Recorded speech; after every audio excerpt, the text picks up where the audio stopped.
Ethan Ward had it all: money, power, and a wedding that cost more than most people earn in a lifetime. But the moment his ex-girlfriend walked down the aisle in nurse's scrubs, holding a 4-month-old baby with his eyes, his perfect world shattered like glass. What began as the most humiliating day of his life would force him to confront a truth he'd been running from for 3 years, that he'd abandoned the only woman he ever loved, and she'd been carrying his child the entire time. Now, with his reputation in ruins and cameras capturing every moment of his downfall, Ethan has to choose between the life he built on lies and the family he never knew he had. This is a story about second chances, redemption, and discovering that sometimes you have to lose everything to find what truly matters. Subscribe and comment below. Have you ever had to choose between what looks good and what's actually real? Because this story is about to show you the price of that choice. The morning sun poured through the tall windows of the Charleston estate like liquid gold. Ethan Ward stood in front of a gilded mirror, fumbling with his bow tie for the 3rd time. His hands wouldn't stop shaking. "You look like you're about to pass out," his best man Marcus said from the leather chair behind him. Marcus was grinning, one leg crossed over the other, completely relaxed in his tuxedo. "I'm fine." Ethan's voice came out tight. "That's what they all say right before they hit the floor." Marcus stood and walked over, gently pushing Ethan's hands away. "Let me do it before you strangle yourself." Ethan let his arms drop. Through the window, he could see white chairs arranged in perfect rows on the lawn. White roses wrapped around every column. A string quartet tuned their instruments near the altar. Everything was perfect. Everything was exactly as his mother had planned. His stomach twisted. "Are you sure about this?" Marcus asked quietly, his fingers working the silk into a neat bow. "What kind of question is that?" Ethan tried to laugh, but it sounded hollow even to his own ears. Marcus stepped back, studying him. "The kind your best friend asks when you look like you're walking to your execution instead of your wedding." Ethan turned away from the mirror. "Sophie's great. She's smart. She's beautiful. She comes from a good family. You sound like you're listing her resume." "I love her." Marcus raised his eyebrows but said nothing. The silence stretched between them, heavy with things neither wanted to say. A knock at the door saved them both. Ethan's mother swept in without waiting for an answer. Eleanor Ward was 60, but looked 10 years younger, her silver hair styled in an elegant twist, her cream dress flowing behind her like she was royalty. "Ethan, darling, it's almost time." She crossed the room and adjusted his collar, even though Marcus had already fixed it. "You look so handsome. Your father would have been so proud." Ethan's chest tightened at the mention of his father. 3 years gone, and the absence still felt fresh. "The guests are all seated," his mother continued, stepping back to examine him like he was a painting she'd commissioned. "The Harrisons are here, and the Montgomerys. And, oh, Senator Bradshaw made it after all. This is going to be the event of the season." "Mom," Ethan caught her hand. "It's not a business deal, it's a wedding." Her smile didn't waver, but something flickered in her eyes. "Of course, dear, but there's nothing wrong with making the right impression." She kissed his cheek, leaving a faint lipstick mark that she immediately wiped away with her thumb. "Your life is just beginning. Everything you've worked for, everything your father built, it all comes together today." She left in a cloud of perfume, and Ethan felt the weight of her words settle on his shoulders like a cape made of lead. "Ready?" Marcus asked. Ethan looked at himself one more time in the mirror. The man staring back looked successful, confident, like he had everything figured out. He wished that were true. The ceremony began right on schedule. Ethan stood at the altar, his hands clasped in front of him, trying to focus on the minister's words. The crowd behind him was a blur of expensive suits and designer dresses. He could feel hundreds of eyes on his back. The string quartet began playing. Everyone stood. Sophie appeared at the end of the aisle on her father's arm, and Ethan's breath caught.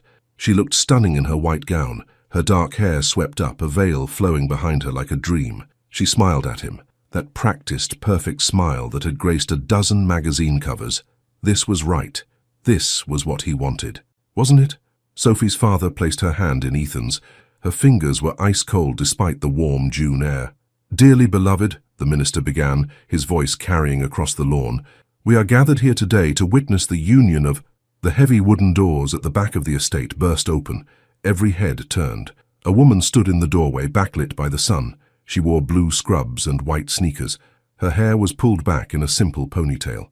And in her arms, she held a baby wrapped in a yellow blanket.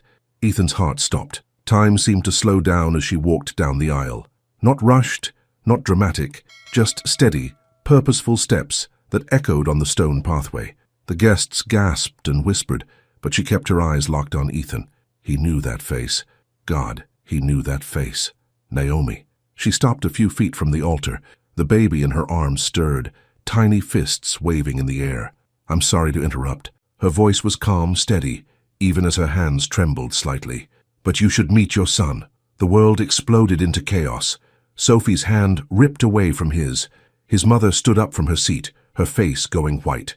Marcus grabbed Ethan's shoulder, but Ethan couldn't move, couldn't breathe. Naomi stood there holding the baby out slightly, like an offering, like proof. "What is this?" Sophie's voice cut through the noise, sharp as glass. "Ethan, what is she talking about?" He couldn't find words. His mouth opened, but nothing came out. "His name is Isaiah," Naomi continued, her eyes never leaving Ethan's face. "He's 4 months old, and he deserves to know his father." The baby, Isaiah, made a small sound, and Ethan's eyes dropped to the tiny face peeking out from the blanket. Dark curls, smooth brown skin, and eyes. Those eyes. They were his eyes. The same grey-blue his father had passed down to him. The same eyes Ethan saw in the mirror every morning. "This can't be happening," Ethan whispered. "Get her out of here." His mother's voice rang out. "Someone call security." But Naomi didn't move. She stood there with quiet dignity, even as camera phones appeared in the crowd, even as reporters at the back began pushing forward for a better view. "I tried to reach you," Naomi said softly, speaking only to Ethan now, as if they were the only two people in the world. "So many times. Your assistant blocked my calls. Your lawyers sent cease and desist letters. But he's your son, Ethan, and he deserves better than this." Sophie stepped between them, her face twisted with rage. "You're lying. You're just some—" The sound of Sophie's hand connecting with Ethan's face echoed across the silent lawn. His cheek burned. The crowd gasped again. Someone's phone clattered to the ground. "Sophie," he started. "Don't." She held up one perfectly manicured hand, tears streaming down her face, ruining her makeup. "Don't you dare say my name." She gathered her dress and ran back down the aisle, her bridesmaids scrambling after her. Ethan stood frozen, his cheek still stinging, his whole world tilting sideways. He looked at Naomi again, really looked at her. She'd always been beautiful, but motherhood had softened something in her face, made her eyes deeper, more tired, more real. 3 years. It had been 3 years since he'd seen her. 3 years since the worst fight of his life, when she'd begged him to stay, and he'd chosen a business trip to Singapore instead. 3 years since he'd told her they wanted different things. 3 years since he'd walked away and convinced himself it was for the best. Naomi. Her name fell from his lips like a prayer or a curse. He wasn't sure which. "I don't want your money," she said quietly. "I don't want anything from you except for Isaiah to know who his father is. That's all I came here for." His mother appeared at his side, her fingers digging into his arm like claws. "Ethan, don't say another word. Our lawyers will handle this. This woman is clearly—" "Mrs. Ward." Naomi's voice was polite but firm. "With respect, this isn't about lawyers. This is about a child. You have no proof. I have plenty of proof. Medical records, text messages I sent before I was blocked, photos." Naomi shifted Isaiah in her arms, and the baby made another small sound. "But I didn't come here to fight. I came here because every child deserves to know both their parents." She looked at Ethan one more time, and he saw something in her eyes he couldn't name. Not anger, not triumph, something sadder. "I'm sorry I ruined your wedding," she said, "but I'm not sorry he knows now." She turned and walked back down the aisle, her sneakers squeaking slightly on the stone. The crowd parted for her like a wave. Camera flashes erupted from every direction. Reporters shouted questions. Ethan watched her go, his feet glued to the ground, his heart hammering in his chest. Marcus touched his shoulder. "Ethan, buddy, you okay?" No, he wasn't okay. Nothing would ever be okay again, because somewhere deep in his chest, beneath the shock and the fear and the humiliation, was a tiny spark of something else. Recognition. That baby had his eyes. The estate emptied quickly after that. Guests scattered like leaves in a storm, whispering and staring and recording everything on their phones. Ethan stood in the foyer, watching through the window, as Naomi drove away in an old Honda that had seen better days. "We need to do damage control." His mother paced behind him, her phone pressed to her ear. "Yes, I need Martin. Now. I don't care if he's in court. Ethan barely heard her. Are you listening to me? She grabbed his arm again, forcing him to face her. This is a disaster. We need to release a statement, deny everything, call her a liar looking for money. We can... What if she's not lying? His mother's face froze. What? What if it's true? Ethan's voice came out rough, broken. What if that's my son? Don't be ridiculous. That woman is clearly running some sort of scam. She probably saw your engagement announcement and thought she could cash in. It's textbook gold digging. She said she tried to contact me. Ethan pulled away from his mother's grip. She said my assistant blocked her. Your assistant works for me, I would have known. Something cold slithered down Ethan's spine. Would you? His mother's expression shifted just for a second. Guilt? Anger? He couldn't tell. I did what I had to do, she said finally, lifting her chin. You were building your company. You had just closed the Henderson deal. You didn't need some distraction from your past trying to derail everything you'd worked for. The room spun. You knew? Ethan's voice dropped to a whisper. You knew she was trying to reach me? She sent some rambling emails about being pregnant. Clearly an attempt to trap you. I protected you, Ethan. That's what mothers do. Protected me? The words exploded out of him. You kept me from knowing I might have a child. Don't be dramatic. You don't even know if it's yours. He has my eyes. Ethan's voice cracked. Did you see him? He has Dad's eyes. His mother's face went hard. Lots of babies have blue eyes. It means nothing. Now we need to focus on fixing this mess before... Get out, she blinked. Excuse me? Get out of my house. Now. Ethan, don't be foolish. Get out. His mother stared at him like he'd slapped her. For a long moment, neither of them moved. Then she straightened her shoulders, grabbed her purse, and walked to the door. You're making a mistake, she said without turning around. That woman will destroy everything you've built, everything your father wanted for you. The door closed behind her with a soft click. Ethan stood alone in the foyer of his estate, surrounded by wilting flowers and half-eaten appetizers and the ruins of the life he'd thought he wanted. His phone buzzed, then again, and again. Text messages flooded in, voicemails piled up, social media notifications exploded. He pulled out his phone with shaking hands. The headlines were already everywhere. Tech millionaire's wedding interrupted by baby drama, Ethan Ward's secret love child scandal, wedding crasher claims billionaire's baby. There were photos, so many photos. Naomi walking down the aisle, the baby in her arms, Sophie slapping him, his mother's horrified face, his entire life exposed and dissected for the world's entertainment. Ethan sank onto the marble floor, his back against the wall, his tuxedo still perfect, his bow tie still straight. Somewhere out there was a woman he'd once loved more than anything, and a baby who might be his son. He'd spent 3 years trying to forget Naomi Brooks, 3 years building a life that looked successful from the outside, 3 years convincing himself he'd made the right choice, and it had all fallen apart in less than 5 minutes. His phone buzzed again. Another message. Another headline. Another piece of his privacy torn away. But beneath all the noise and chaos and fear, one thought kept circling through his mind, relentless and unavoidable. What if she's telling the truth? What if I'm a father? What if I just watched my son drive away? Ethan pulled up Naomi's old contact information, his finger hovering over the call button. His heart pounded. His hands shook. He pressed call. It rang once, twice, 3 times. Voicemail. Naomi? His voice cracked. It's me. I don't know what to say. Please call me back. I need to know. I need to... He couldn't finish, couldn't find the words. He hung up and let his phone fall from his hand. Outside, the sun was setting, painting the sky in shades of orange and pink. Beautiful, perfect, like nothing had happened, like the world hadn't just ended. Ethan closed his eyes and saw those grey-blue eyes staring back at him. Innocent, unknowing, his. God, he whispered to the empty room. What have I done? No answer came. Just silence and the sound of his phone buzzing with messages he couldn't bear to read. The night stretched ahead of him, dark and endless. And somewhere out there, Naomi was putting a baby to bed.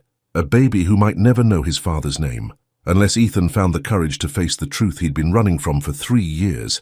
The truth that loving Naomi Brooks had been the easiest thing he'd ever done. And losing her had been the biggest mistake of his life. Naomi's apartment was small. 1 bedroom, a tiny kitchen, a living room barely big enough for a couch and a crib. But it was clean, and it was hers. And most importantly, It was quiet. She locked the door behind her and leaned against it, her whole body shaking. Isaiah stirred in her arms, making small, fussy sounds. She looked down at him, and the tears she'd been holding back finally spilled over. "I'm sorry, baby," she whispered, kissing his forehead. "I'm so sorry you had to be part of that." She'd known it would be bad.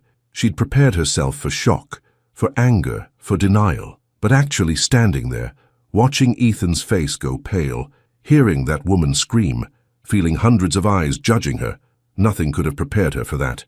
Her phone buzzed in her pocket. She pulled it out with one hand, still holding Isaiah with the other. 17 missed calls. 32 text messages. Her social media notifications had exploded into the thousands. She turned the phone off and set it on the counter. Isaiah started crying in earnest now, his little face scrunching up, turning red. Naomi carried him to the nursery, really just a corner of her bedroom with a crib and a changing table, and laid him down gently. "I know, sweetie. I know." She changed his diaper, her hands moving through the familiar routine, even as her mind spun in circles. "Mama's here. Everything's okay." But was it? Would it ever be okay again? She'd tried to do the right thing. She'd tried to reach Ethan when she first found out she was pregnant. She'd called his office a dozen times, left messages with his assistant, even sent a registered letter to his penthouse address. Nothing. Then the lawyers came. Cease and desist letters, threats about harassment charges, demands that she stop trying to contact Mr. Ward or face legal consequences. She'd wanted to give up then. Pride told her to raise Isaiah alone, to prove she didn't need Ethan Ward or his money or his perfect life. But every time she looked at her son, she saw those eyes, Ethan's eyes, and she knew, no matter how much it hurt, no matter how much easier it would be to just disappear, Isaiah deserved to know his father. So she'd waited. She'd worked double shifts at the hospital, saved every penny, kept her head down. And when she saw the wedding announcement in the paper, something inside her snapped. This was her last chance. Once Ethan married someone else, once he started a new family, Isaiah would never fit into that picture. He'd always be the secret, the scandal, the mistake. She couldn't let that happen. So she'd put on her scrubs straight from her shift, bundled up Isaiah, driven to that fancy estate, and walked through those doors with her heart in her throat. And now, it was done. For better or worse, Ethan knew. Isaiah's crying softened as she rocked him, humming a lullaby her grandmother used to sing. Slowly, his eyes drifted closed.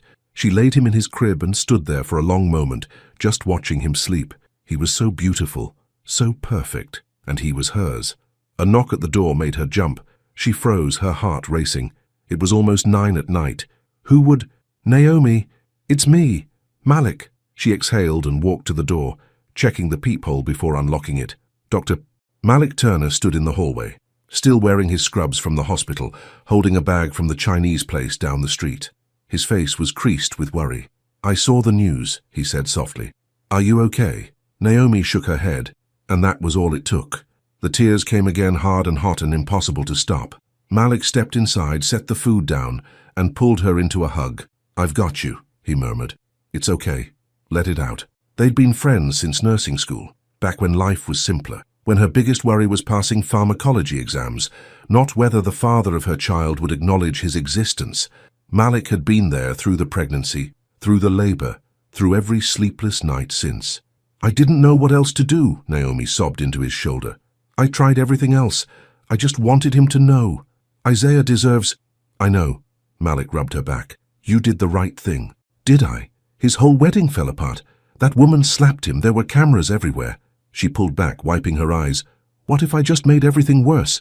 "You gave your son a chance to know his father. That's not making things worse. That's being brave." Naomi let out a shaky laugh. "I don't feel brave. I feel terrified. That's what brave is." Malik guided her to the couch. "Now sit. You need to eat. When's the last time you had a real meal?" She couldn't remember.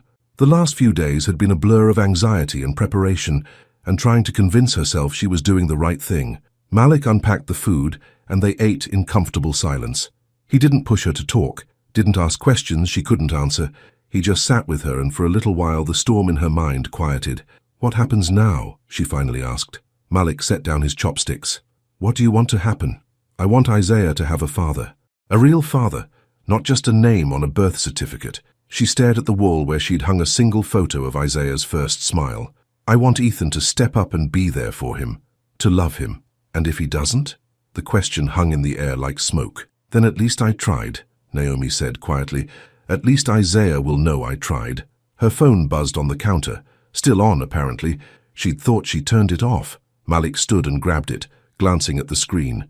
His eyebrows rose. It's him, he said. Ethan, he called you while we were eating, left a voicemail. Naomi's stomach flipped. What did he say? I don't know. Do you want to listen? Did she? Part of her wanted to throw the phone out the window, to pretend this whole day hadn't happened, to go back to the simple life where it was just her and Isaiah against the world. But she couldn't. Not anymore. Put it on speaker, she said. Malik pressed play. Ethan's voice filled the small apartment, rough and broken and achingly familiar. Naomi, it's me. I don't know what to say. Please call me back. I need to know. I need to... The message cut off abruptly. Silence. Naomi and Malik looked at each other. He sounds...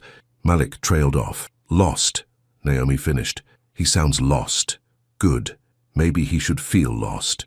Maybe he should feel a fraction of what she'd felt when she realized she was pregnant and alone. When she'd sat in that doctor's office and heard the heartbeat for the first time with no one to share it with. When she'd gone through 16 hours of labor with only Malik holding her hand because the father of her child had made it clear he wanted nothing to do with her. But anger was exhausting, and she was so tired. I'm not calling him back tonight, she said. I need to think. Malik nodded. Want me to stay? I can sleep on the couch. No, you have an early shift tomorrow. She stood and hugged him. Thank you for everything. Any time, you know that. He squeezed her tight. And Naomi, you're stronger than you think. Isaiah is lucky to have you. After he left, Naomi checked on Isaiah one more time. Still sleeping peacefully, his little chest rising and falling in a steady rhythm. She pressed her hand to her heart, feeling it beat in time with his. Whatever happened next, whatever Ethan decided, she would survive. They would survive. Because she'd already survived the hardest part, loving someone who left. Everything else was just details. Ethan didn't sleep. He sat in his penthouse, surrounded by floor-to-ceiling windows that overlooked Charleston's glittering skyline, and watched the night turn into dawn. His phone never stopped buzzing. Messages from investors, from business partners, from old college friends he hadn't spoken to in years. Everyone wanted to know the story. Everyone had an opinion. He ignored them all. Instead, he pulled up old photos on his laptop, photos from 3 years ago before everything fell apart, before he chose ambition over love. There was Naomi at the beach, her hair wild in the wind, laughing at something he'd said. Naomi at his apartment, wearing one of his shirts and nothing else, cooking breakfast. Naomi asleep in his bed, peaceful and perfect, and his. God, he'd loved her. He'd loved her more than he thought possible to love another person, and he'd thrown it all away. The breakup played in his mind on repeat. They'd been together for 2 years, living together for 6 months, and then the Henderson deal came up, a massive contract that would establish his tech company as a major player, but only if he flew to Singapore immediately for a month of negotiations. Naomi had begged him to wait, just a few weeks. She'd needed him. Her grandmother was sick, and she was working double shifts at the hospital, and she'd seemed so fragile, so unlike herself. But Ethan couldn't wait. The opportunity was too big, too important. He'd told her she was being selfish, that she didn't understand the business world, that if she really loved him, she'd support his dreams. She'd looked at him with tears streaming down her face and said, I do support your dreams, but what about us? What about our dreams? This is more important, he'd said. The memory made him sick now. She'd asked him to choose, and he'd chosen money, status, success, everything except the one thing that actually mattered. He'd come back from Singapore to find her apartment empty. She'd left a note. I can't be with someone who doesn't choose me. I'm sorry. I love you. Goodbye. He'd tried calling. She'd blocked him. He'd tried showing up at the hospital. She'd asked security to escort him out, so he'd given up, convinced himself it was for the best, thrown himself into work, started dating Sophie 6 months later because his mother approved, and because Sophie fit into his world in ways Naomi never could.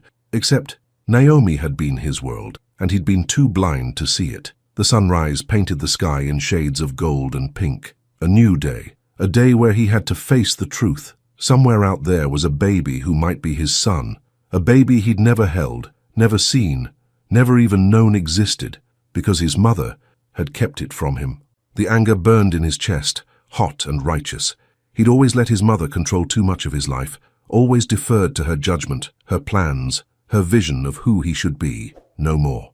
Ethan stood, his body aching from sitting in the same position all night. He showered, changed into jeans and a simple t-shirt, the first time he'd worn casual clothes in months, and grabbed his keys. He had Naomi's old contact information. The hospital where she'd worked 3 years ago was still in his phone's GPS history. He would find her. He would see that baby, and he would face whatever truth was waiting for him. The hospital was busy, even at 7 in the morning. Ethan pushed through the revolving doors and headed straight for the information desk. "I'm looking for Naomi Brooks," he said to the elderly volunteer behind the counter. "She's a nurse here." The woman's eyes went wide. She recognized him. Of course she did. His face was probably plastered all over the news. I'll check," she stammered, typing into her computer. "Oh, Naomi Brooks isn't scheduled today. She's on leave. Can you tell me when she'll be back? I'm not supposed to give out employee information." Ethan leaned forward, trying to keep his voice calm. "Please, I just need to talk to her. It's important." The volunteer glanced around nervously, then lowered her voice. "Look, I saw the news. I don't know what's going on between you two, but that woman has been nothing but kind to everyone here. So if you're here to cause trouble, I'm not. I promise. I just want to talk to her." The woman studied him for a long moment, then sighed. She worked the overnight shift yesterday, clocked out around 6 a.m., went straight to, well, you know where she went. To his wedding. Ethan's chest tightened. She'd worked all night and then drove straight to confront him. How exhausted must she have been? How scared? "Thank you," he said softly. He turned to leave and nearly crashed into a tall black man in scrubs. The man caught his arm, steadying him, and Ethan looked up into a face that was distinctly unfriendly. "Ethan Ward," the man said. It wasn't a question. "Yes, and you are?" "Dr. Malik Turner, Naomi's friend." He crossed his arms. "What are you doing here?" "Looking for Naomi. She doesn't want to see you." "How do you know?" "Because she spent most of last night crying. Because your family tried to have her arrested. Because you made it very clear 3 years ago that she wasn't worth your time." Malik's voice was low, controlled, but Ethan could hear the anger underneath. "So why don't you do everyone a favor and go back to your fancy life? That baby is named Isaiah. He's 4 months old. He likes when Naomi sings to him. He's just started laughing. And he's been doing just fine without you." Each word was a knife. Ethan absorbed them all, deserved them all. "I didn't know," he said quietly. "About the pregnancy. About him. My mother. She kept it from me. She blocked Naomi's calls." Malik's expression shifted slightly. Not softening exactly, but something less hostile. "And if you had known, would you have cared, or would you have sent more lawyers?" "I don't know," Ethan admitted. "I'd like to think I would have done the right thing. But 3 years ago I wasn't a good man. I chose my company over the woman I loved. I chose money over everything that mattered. And now I want a chance to fix it. I want to know my son. He swallowed hard. "I want to be better than I was." Malik studied him for a long moment. Then he pulled out his phone, typed something, and showed Ethan the screen. An address. "She lives in a small apartment on the east side," Malik said. "Building's not great. Neighborhood's rough, but it's what she can afford on a nurse's salary while raising a baby alone." He let the words sink in. "If you show up there, you better be serious. She's been through enough. That little boy has been through enough. If you're just going to disappoint them, I won't." "Good." Malik pocketed his phone. "Because if you do, you'll have to answer to me. And I've got a lot of friends in this hospital who care about Naomi.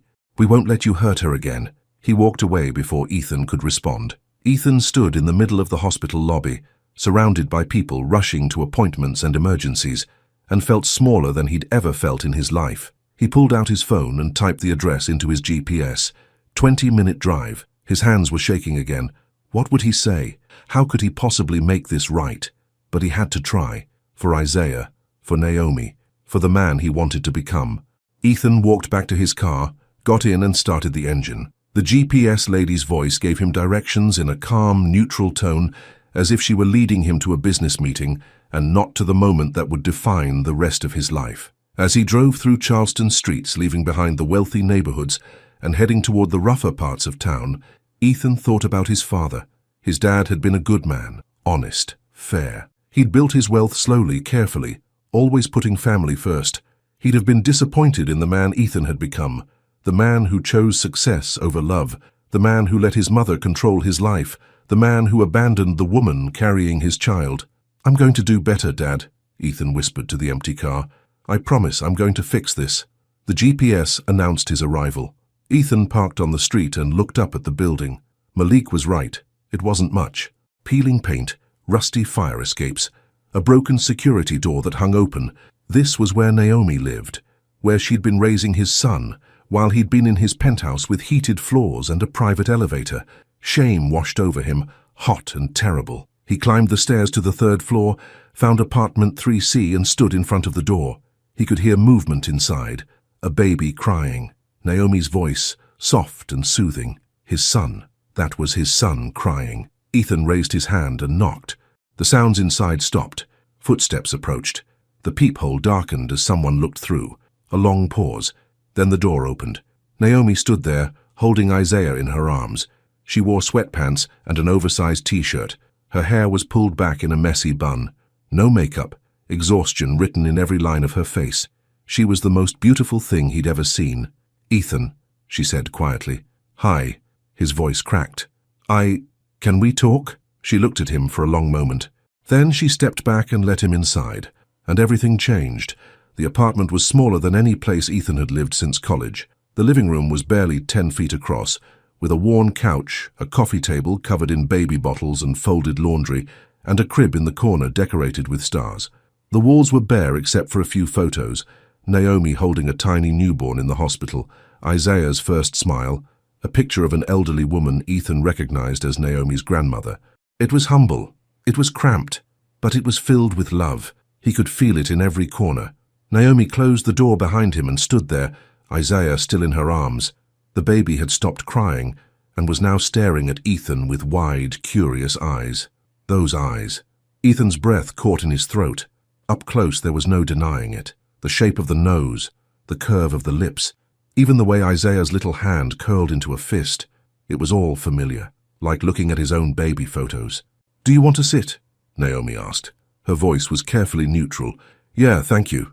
They sat on opposite ends of the couch, an ocean of space between them. Isaiah made a small cooing sound and reached toward a stuffed elephant on the coffee table. "He likes elephants," Naomi said softly. "I don't know why, but whenever he's fussy, I show him that toy and he calms down." Ethan didn't know what to say to that, didn't know how to respond to this tiny detail about a child he'd never met. "How did you find me?" Naomi asked. "The hospital. And then, a friend of yours, Dr. Turner." Naomi's eyebrows rose. "Malik gave you my address?" "After making it very clear what would happen if I hurt you again." Ethan tried to smile, but it felt wrong on his face. "He's a good friend. The best." Naomi shifted Isaiah to her other arm. "So, you're here. What do you want, Ethan?" "Everything. Nothing. A chance to undo the last 3 years. I want to know the truth," he said finally. "Is he mine?" Naomi's jaw tightened. "I wouldn't have shown up at your wedding if he wasn't." "I know, I need to hear it." "Yes." She looked him straight in the eye. "Isaiah is your son. I found out I was pregnant 2 weeks after you left for Singapore. I tried to tell you. I called your office every day for a week. I sent emails. I even sent a registered letter to your apartment. I never got any of it. My mother—" He stopped, shame burning in his chest. "She kept it from me. She admitted it last night." Naomi's expression flickered with something, anger, vindication. "I figured it was something like that. When the lawyers showed up with cease and desist letters, I knew you weren't getting my messages." "I'm so sorry." The words felt inadequate, pathetic. "If I'd known, would it have changed anything?" Naomi's voice was quiet but sharp. "Would you have come back, or would you have still chosen your business deal?" The question hung in the air between them like smoke. Ethan wanted to say he would have come back immediately, that nothing would have mattered more than her and the baby, but he couldn't lie to her. Not anymore. "I don't know," he admitted. "The man I was 3 years ago, I don't know if I would have done the right thing. I was so focused on success, on proving myself, on building something that would make my father proud. I couldn't see what was right in front of me. And now?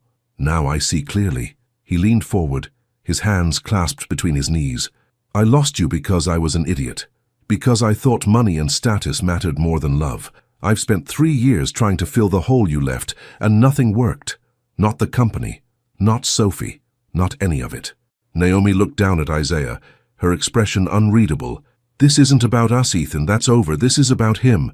About Isaiah having a father. The words hurt more than they should have, but he deserved the pain. I know, he said. You're right. Can I hold him? Naomi hesitated. Ethan could see the war playing out behind her eyes, the desire to protect her child versus the knowledge that Isaiah deserved to know his father. He just ate, she finally said, so he might spit up on you. I don't care. She stood and carefully transferred Isaiah into Ethan's arms. The baby was heavier than he'd expected, solid and warm and real. Isaiah looked up at him with those grey-blue eyes, his little mouth forming a perfect O. Ethan's chest tightened, his eyes burned.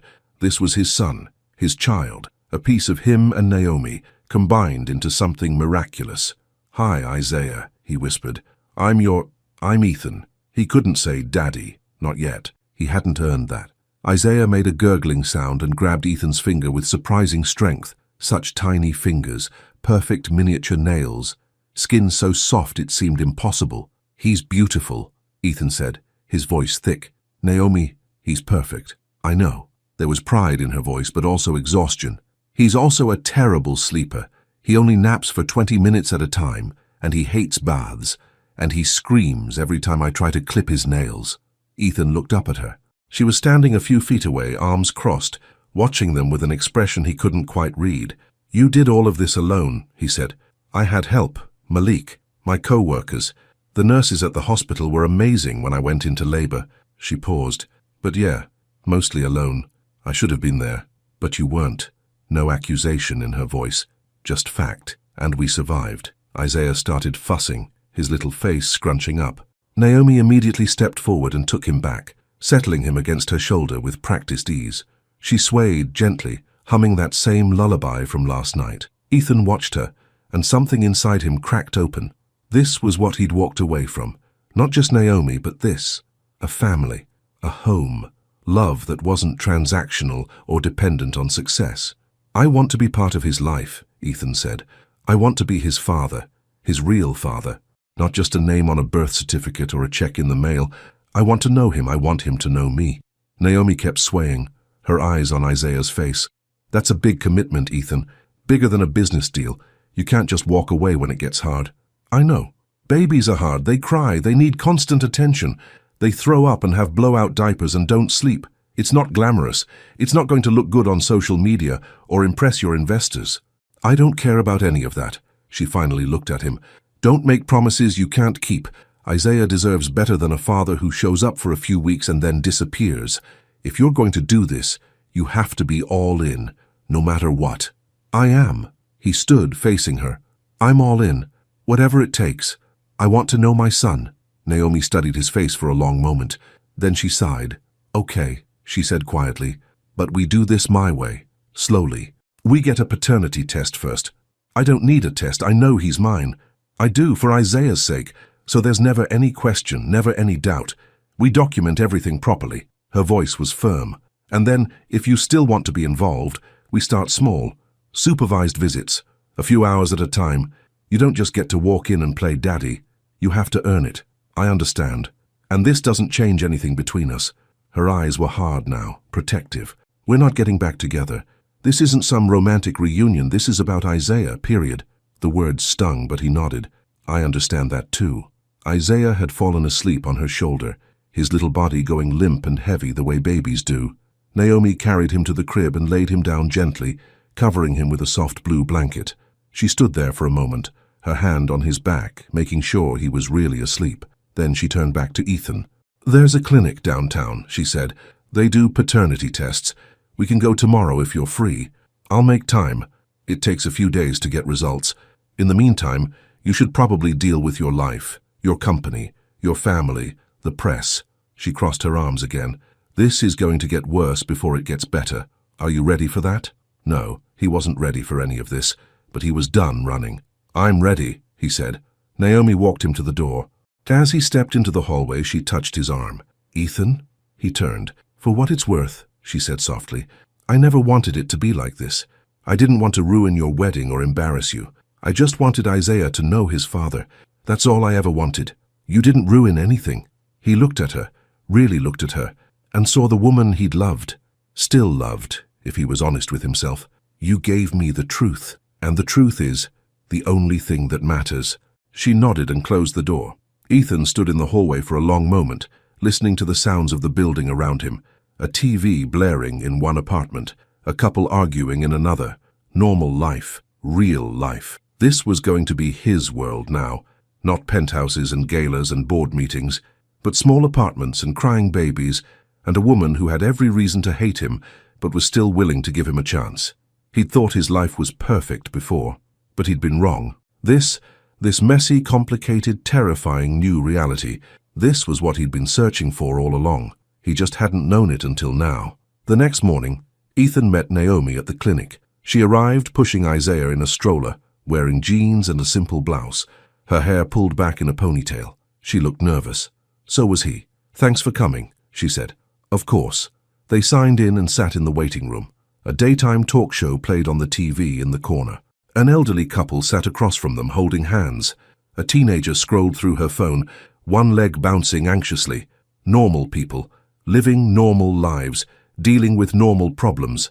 Ethan had spent so long surrounded by wealth and privilege that he'd forgotten what this felt like, being just another person in a waiting room. No special treatment, no shortcuts. It was humbling. "Mr. Ward? Ms. Brooks?" A nurse appeared in the doorway. "We're ready for you." The test was simple. A cheek swab for each of them. The technician was efficient and professional, explaining that results would be ready in 3 to 5 business days. "We'll call you as soon as they're in," she said with a smile, and then it was done. They walked out to the parking lot together, Naomi pushing the stroller. Isaiah was awake now, making happy baby noises and kicking his legs. "So," Naomi said, "I guess we wait." "I guess so." An awkward silence stretched between them. There was so much Ethan wanted to say, but he didn't know how to start, didn't know if she even wanted to hear it. "Can I ask you something?" Naomi said finally. "Anything. Why did you really come to my apartment yesterday? Was it for Isaiah, or because you felt guilty?" Ethan thought about lying, about saying what she probably wanted to hear, but he'd promised himself no more lies. "Both," he admitted. "I felt guilty. I felt ashamed. When you showed up at the wedding, holding him. God, Naomi, it broke something inside me, made me see how badly I'd screwed up, how much I'd lost." She didn't respond, just kept walking, her eyes on the sidewalk. "But it wasn't just guilt," he continued. "When I saw Isaiah's eyes, something clicked, like a puzzle piece I didn't know was missing. That's my son, and I want to know him. Not because I feel obligated, not because it's the right thing to do, because I want to." Naomi stopped walking and looked at him. "Being a parent isn't like running a company, Ethan. You can't just delegate when things get hard. You can't schedule it around meetings. It's constant. It's exhausting. She trailed off, searching for words. "It's everything. I know I have a lot to learn, but I want to learn. From you. With you." He stepped closer. "I know I don't deserve a second chance. I know I hurt you. But Isaiah deserves a father who's present, who tries. And I want to be that for him." She studied his face for a long moment. Then she reached down and unbuckled Isaiah from the stroller, lifting him out. "Here," she said, placing him in Ethan's arms. "You can hold him while I load the stroller in my car." Ethan's heart jumped. She was trusting him, actually trusting him with their son. Isaiah looked up at him with those big eyes, totally calm. One little hand reached up and grabbed Ethan's nose. "Hey, buddy," Ethan said softly. "That's my nose. I'm gonna need that back." Isaiah giggled, an actual real giggle, and Ethan's entire world shifted on its axis.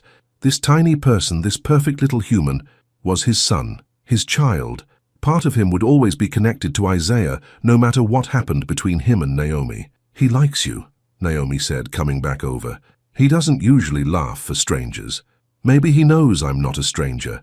Maybe." She took Isaiah back and buckled him into his car seat. "Look, I need to run some errands, but if you want, you could come over for dinner tonight. Nothing fancy. Just spaghetti and whatever vegetables Isaiah decides to spit out." It was an olive branch, a small one, but it was something. "I'd love that," Ethan said. 6 o'clock. Don't be late." "I won't." She got in her car and drove away, leaving Ethan standing in the parking lot with a stupid smile on his face. He had dinner plans, with Naomi and Isaiah, like a family. It wasn't much, but it was a start. Ethan spent the rest of the day dealing with the fallout from the wedding. He called his company's board and requested a leave of absence. He ignored his mother's increasingly angry voicemails. He scrolled through the news articles and social media posts and tried not to let the cruelty get to him. People were vicious. They called Naomi a gold digger. They called him a deadbeat. They speculated about his relationship with Sophie, about his finances, about everything. But buried in all the negativity were occasional comments that gave him hope. Maybe she's telling the truth. That baby does look like him. I hope they work it out for the kid's sake. At 5:30, Ethan changed into clean jeans and a button-down shirt, then realized he couldn't show up empty-handed. He stopped at a grocery store and wandered the aisles, completely lost. What did you bring to dinner with your ex-girlfriend and the baby you just found out about? He ended up with flowers for Naomi, a stuffed elephant for Isaiah, and a bottle of wine. It felt inadequate, but it was something. He arrived at her apartment at exactly 6 o'clock.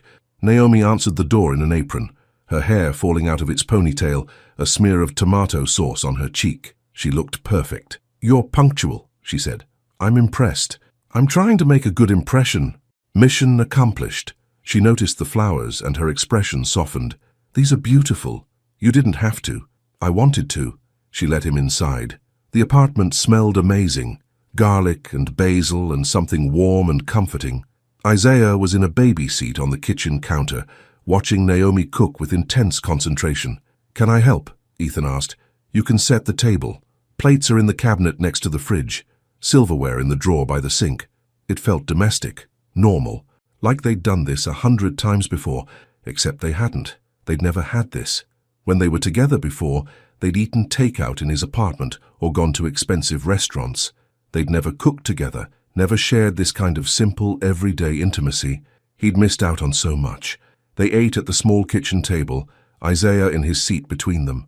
Naomi was right.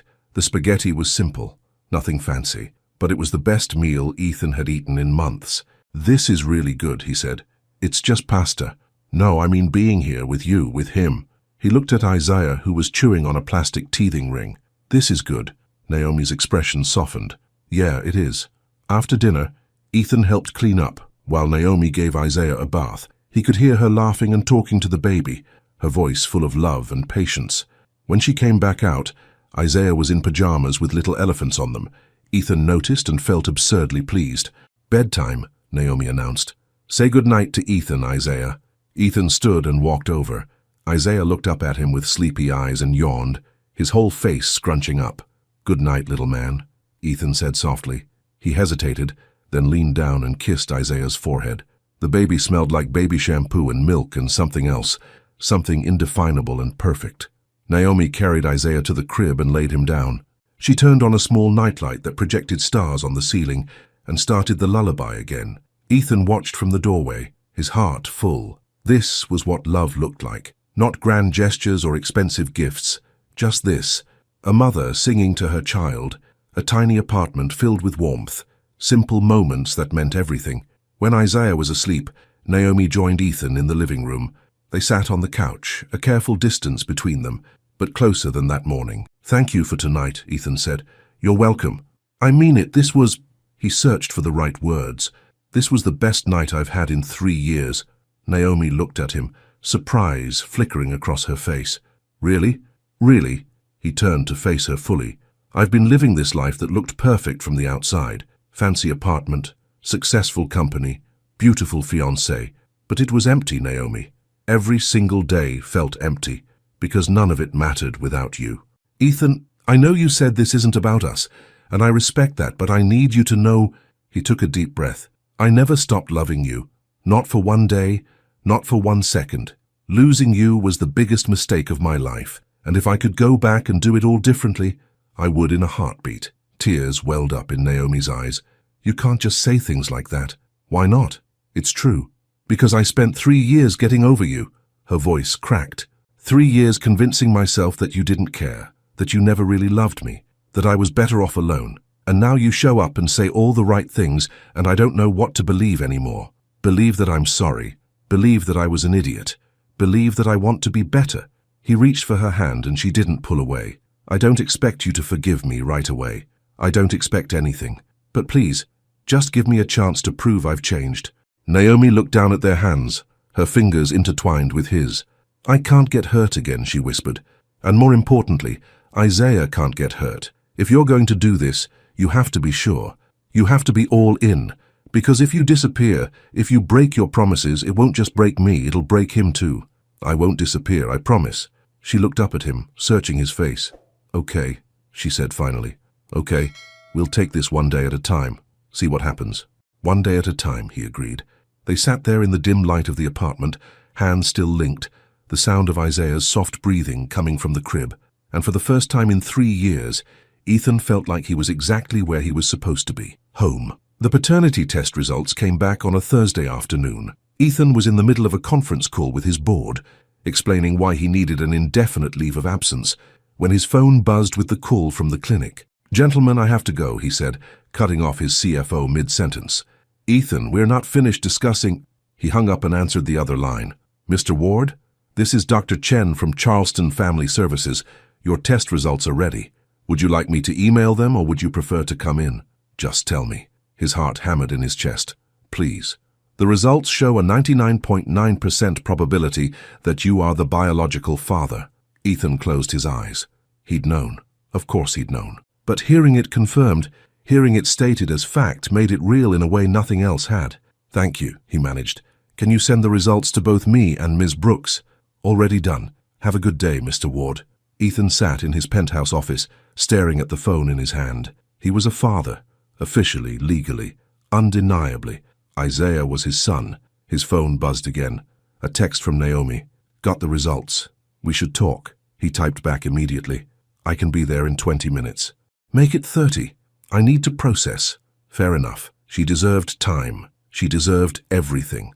Ethan spent the next 30 minutes pacing his apartment, his mind racing. What happened now? What were the next steps? How did they tell people? How did they navigate this new reality? When it was time, he drove to Naomi's apartment, his hands gripping the steering wheel so tight his knuckles went white.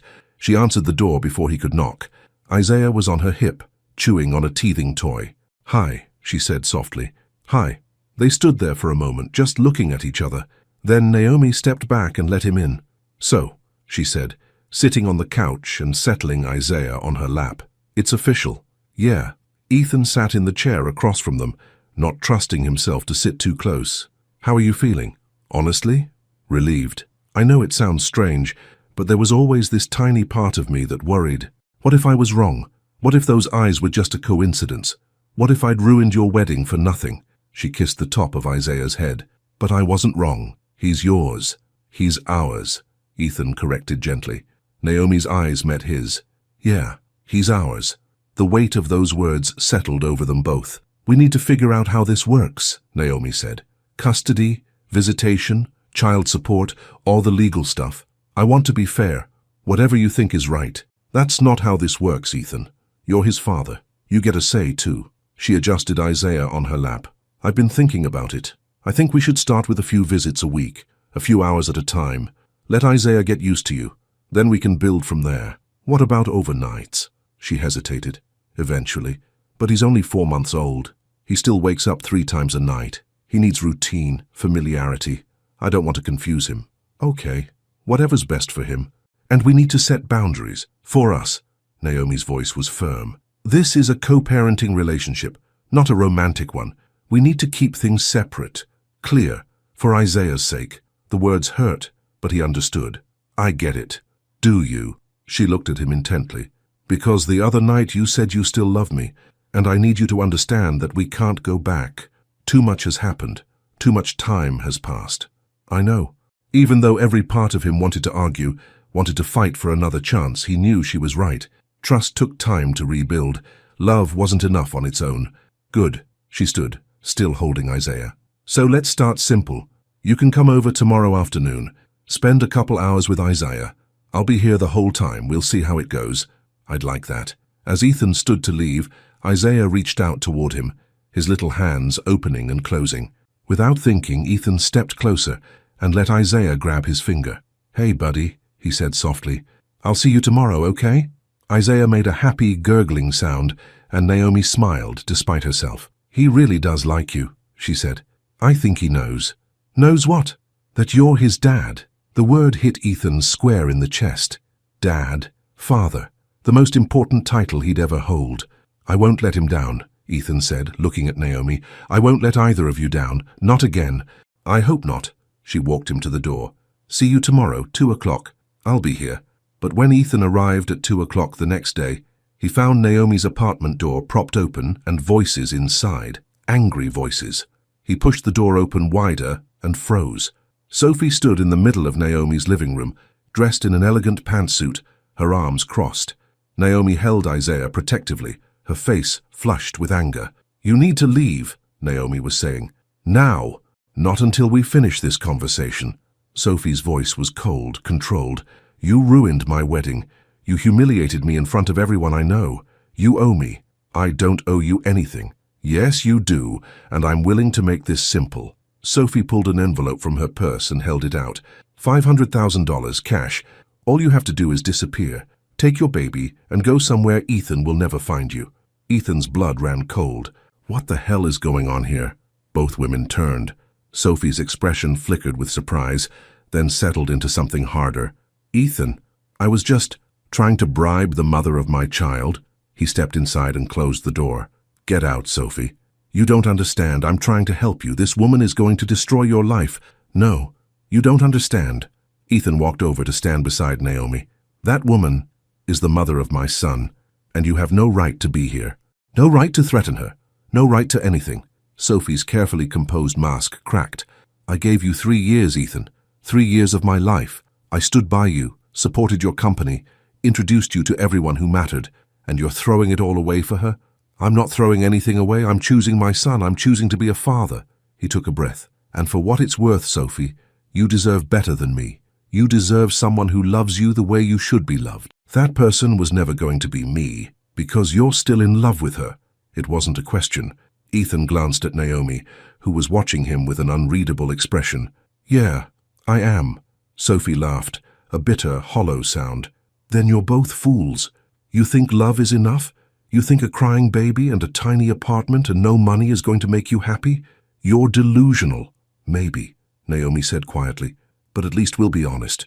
Can you say the same? Sophie's face went white. She grabbed her purse and headed for the door, then stopped and turned back. You'll regret this, she said to Ethan. Both of you. When the money runs out, when reality sets in, when you realize you've given up everything for a fantasy, you'll regret it. She left, slamming the door behind her. Silence filled the apartment. Isaiah started crying, startled by the noise. Naomi immediately began rocking him, humming softly. I'm sorry, Ethan said. I didn't know she was coming here. I didn't know she... It's not your fault. Naomi's voice was shaky. But Ethan, this is what I was afraid of. Your world and mine, they don't fit. People like Sophie, like your mother, they're never going to accept this. Accept us. I don't care what they think. But I do. She looked at him, tears in her eyes. Isaiah is going to grow up with people judging him, calling him names, saying I trapped you, or that he's not good enough. I don't want that for him. Ethan stepped closer. Then we protect him, together. We show him that their opinions don't matter, that love is what matters, family is what matters. It's not that simple.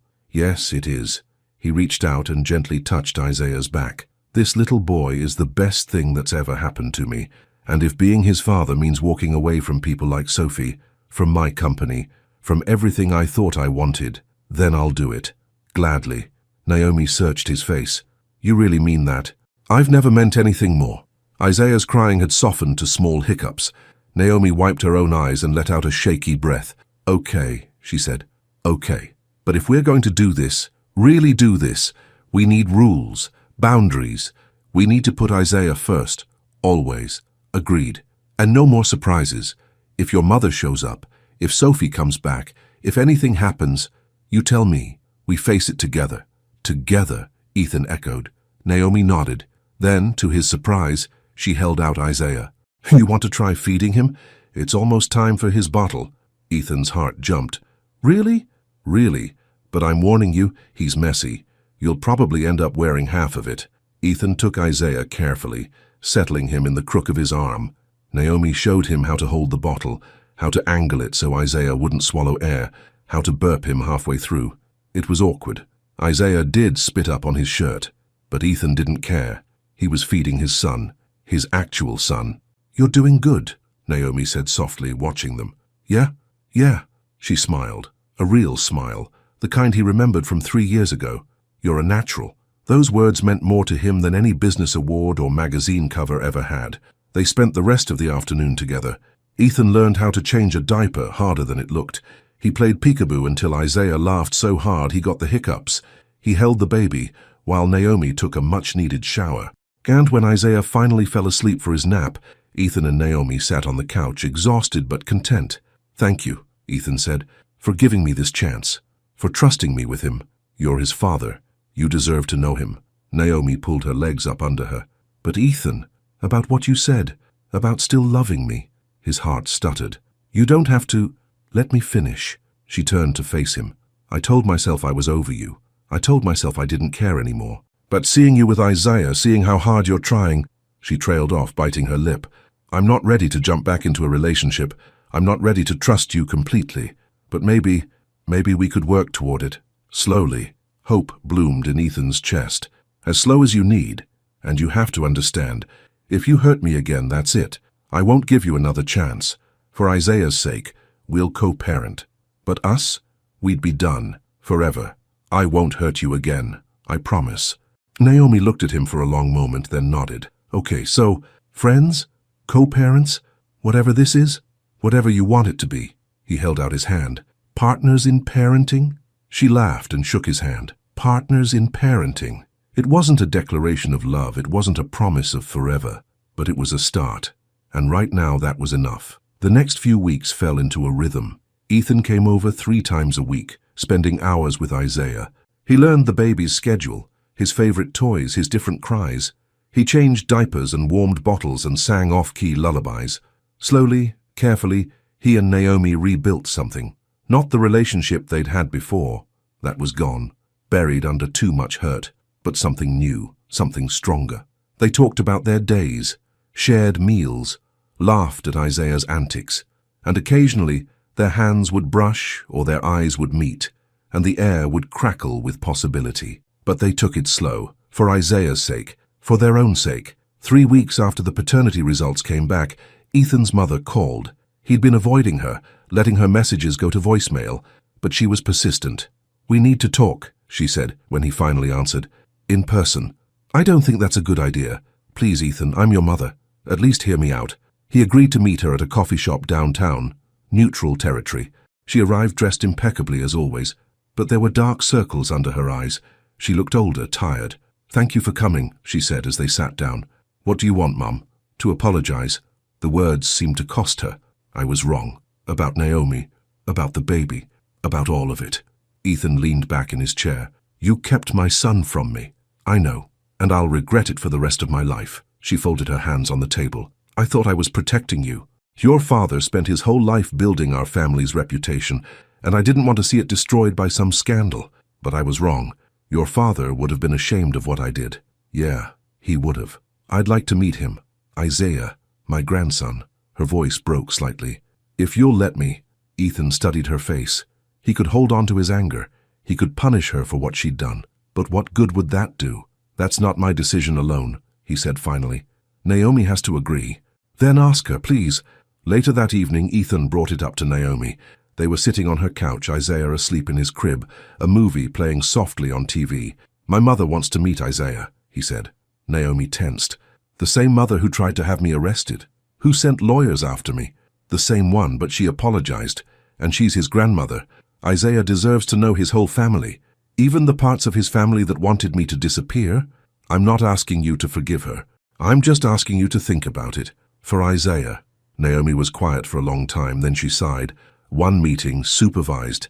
If she starts anything, says one cruel word, makes one comment about me or Isaiah, she's out. Forever. Deal." The meeting happened 2 days later.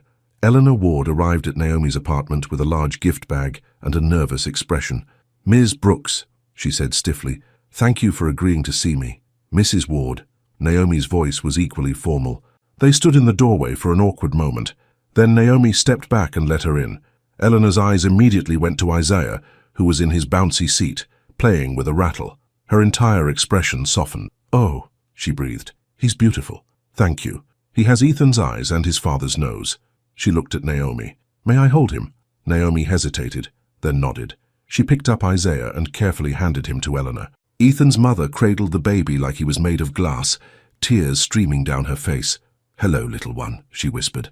"I'm your grandmother, and I'm so sorry I wasn't here from the beginning." Isaiah looked up at her with those big grey-blue eyes, then grabbed her finger. Eleanor laughed through her tears. Strong grip, just like his grandfather. Naomi watched warily, ready to snatch Isaiah back at the first sign of trouble. But Eleanor was gentle, kind. She cooed at Isaiah, told him stories about his grandfather, and didn't say a single cruel word. When it was time for her to leave, she turned to Naomi. "I know I can't undo what I did," Eleanor said. "I know you have every reason to hate me, but I love my son, and I already love this baby. If you'll let me, I'd like to be part of his life, part of both your lives." Naomi crossed her arms. "Why should I trust you? You shouldn't. Not yet, but give me a chance to earn it, please." Eleanor's voice was raw, honest. "I was so focused on reputation and image that I forgot what actually matters. Family, love, the real things. Your father understood that, Ethan. I wish I'd learned it sooner." Ethan looked at Naomi, silently asking the question. Naomi took a deep breath. "One step at a time. You can visit. But if you ever try to control us, or manipulate the situation, or make Ethan choose between his family and his son, I won't. I swear." Eleanor set down the gift bag, full of baby clothes and toys. "Thank you, both of you." After she left, Naomi collapsed on the couch. "That was exhausting," she said. "You were amazing." Ethan sat beside her. "Thank you for giving her a chance." "I'm not doing it for her. I'm doing it for Isaiah. Every kid deserves to know their grandparents." She looked at him. "But if she hurts you again," "She won't.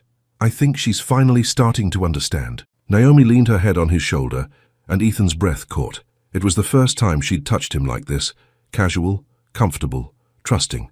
"This is hard," she said softly. "All of it. Co-parenting, rebuilding, figuring out who we are now. I know. But it's worth it. He's worth it." "Yeah." Ethan carefully put his arm around her. "He is." They sat like that, watching Isaiah sleep, the TV playing forgotten in the background. And for the first time in 3 years, Ethan felt complete. He had his son. He had Naomi back in his life, even if things were different now. He had a chance to be better, a chance to build something real, and he wasn't going to waste it. 6 months passed. The media frenzy died down. Ethan sold his penthouse and bought a house near Naomi's apartment, close enough to be present, far enough to respect boundaries. He scaled back his company work, promoting Marcus to CEO and taking a smaller advisory role. His priorities had shifted. Isaiah came first. Always. He and Naomi settled into a comfortable routine. He came over most days, helping with feedings and bath time and the million tiny tasks that came with raising a baby. They took walks in the park, had dinner together more nights than not, slowly, carefully fell back in love. But neither of them said it out loud. Not yet. One evening in early December, Ethan arrived to find Naomi decorating a small Christmas tree in the corner of her living room. Isaiah was on a blanket on the floor trying to grab his toes. "Need help?" Ethan asked. "Please, I can't reach the top." He placed the star on top of the tree while she plugged in the lights. They glowed softly, casting warm shadows across the room.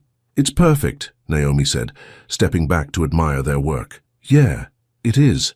Isaiah made a happy sound, and they both turned to look at him. He'd managed to grab both feet and was rocking back and forth, delighted with himself. "He's going to start crawling soon," Naomi said. "The pediatrician said any day now.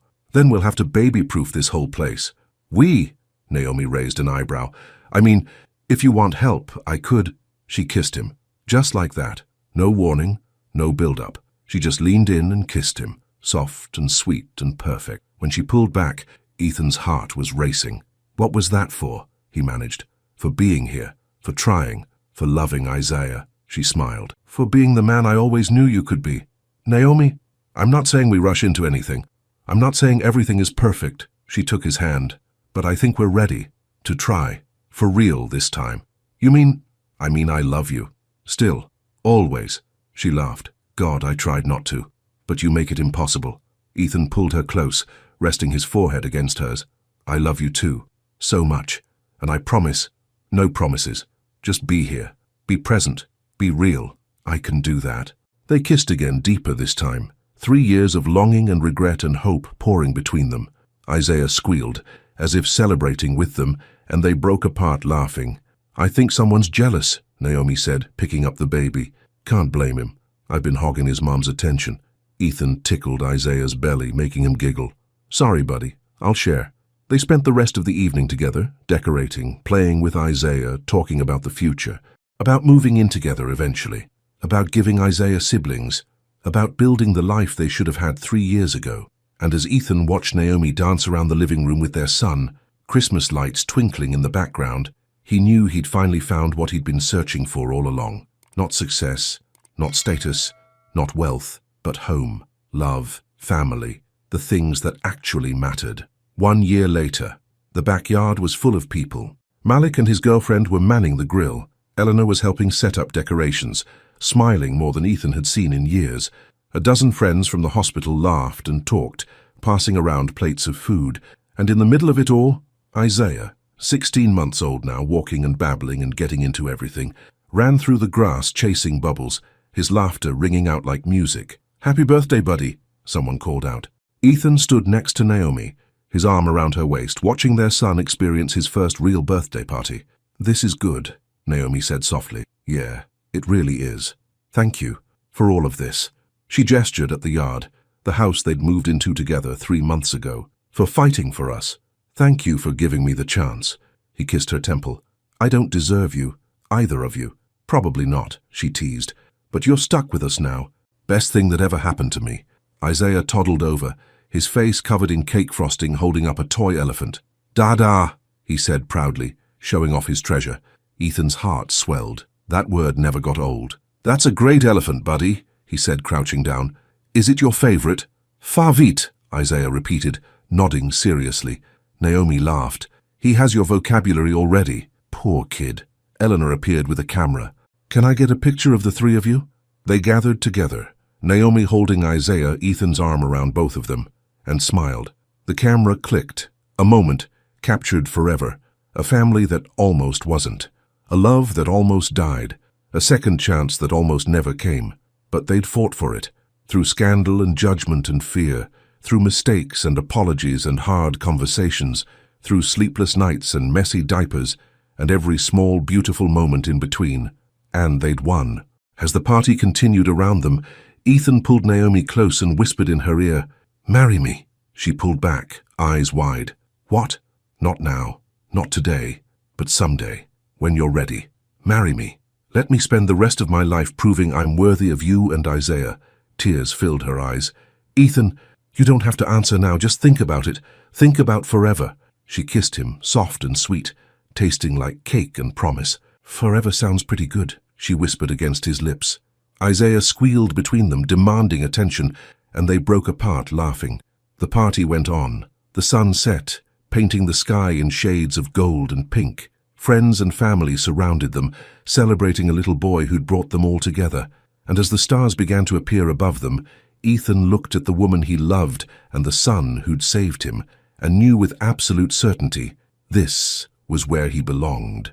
Not in a penthouse overlooking the city, not in a boardroom making deals, not chasing success or status or anything else that didn't matter, but here, in this backyard, with this family, with this love. He'd found his way home, and he was never leaving again. The end.